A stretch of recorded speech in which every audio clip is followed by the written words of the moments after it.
अजबगढ़ नामक राज्य में कुबेर सिंह नाम का एक राजा राज्य करता था। राजा स्वभाव से बहुत ही दयालु था। वह गरीब और बेबस लोगों की हमेशा सहायता करता था।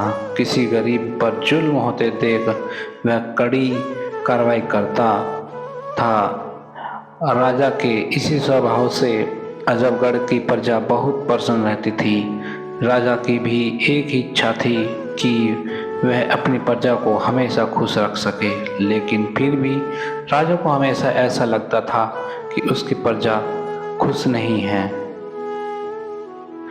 इसीलिए अक्सर राजा प्रजा का हाल चाल जानने के लिए भेष बदलकर शहर में घूमा करता था और लोगों की राय जानना करता था। इसी तरह एक बार राजा घूमते घूमते शहर से बाहर जंगल की तरफ निकल गया। राजा के सभी साथी पीछे रह गए और वह एक जंगल में भटक गया। राजा ने अपनी चारों तरफ देखा, कोई दिखाई नहीं दिया। वह भूख से व्याकुल था और शाम भी होने वाली थी। तभी राजा को एक ऋषि की कुटिया दिखाई दी। कुटिया देखकर राजा की जान में जान आई।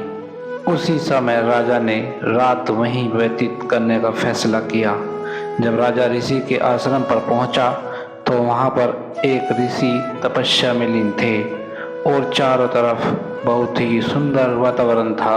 चिड़िया चहक रही थी, पेड़ों से रस भरे फल लटक रहे थे और वातावरण बिल्कुल शांत प्रतीत होता था। राजा ने घोड़े से उतरकर ऋषि के समीप जाकर प्रणाम किया।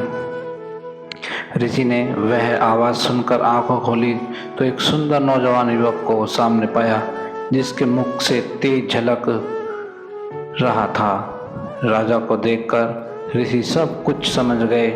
राजा ने ऋषि से रास्ता भटक जाने की बात और वहां रात गुजारने के लिए अनुमति मांगी।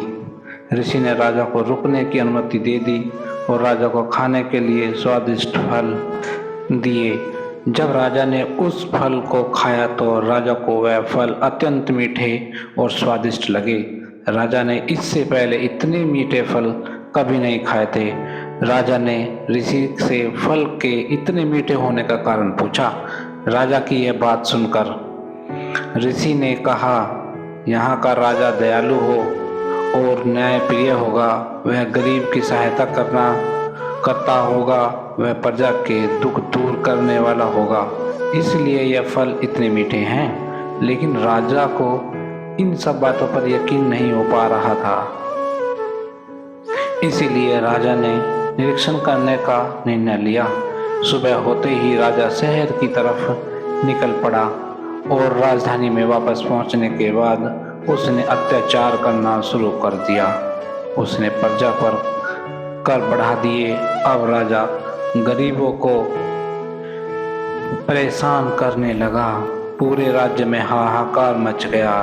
ठीक एक महीने बाद राजा फिर उसी जंगल में उस आश्रम पर जा पहुंचा। जब राजा ने उस आश्रम को देखा तो वह भौचक्का रह गया, क्योंकि जहां पर पहले पेड़ हरे भरे थे वह सब पेड़ सूख रहे थे। फलों में कीड़े लग रहे थे, चिड़िया सीख रही थी।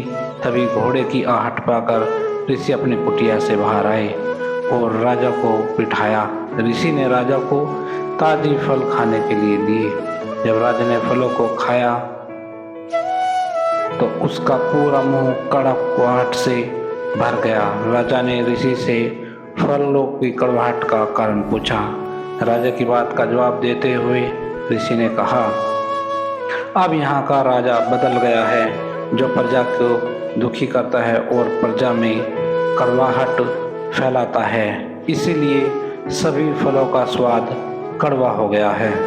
यह सब देखकर राजा बहुत प्रभावित हुआ और ऋषि को प्रणाम कर वापस लौट आया। राजा ने अगले दिन से ही पहले जैसा राज्य चलाने लगा। वह फिर से लोगों की सहायता करने लगा और उसके बदलने से फलों और प्राकृतिक में फिर से स्वाद आ गया और प्रजा फिर से सुखी रहने लगी।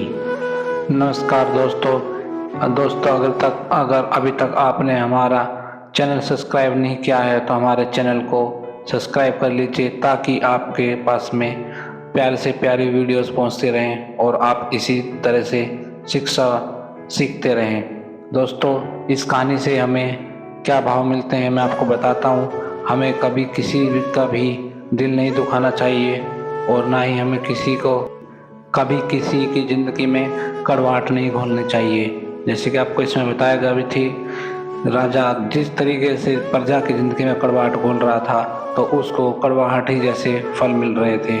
तो दोस्तों, आशा करता हूँ आप भी किसी की ज़िंदगी में कड़वाहट घोलने का काम नहीं करेंगे। और अभी तक के लिए मैं आपसे अब अलविदा कहता हूँ। जय श्री कृष्णा।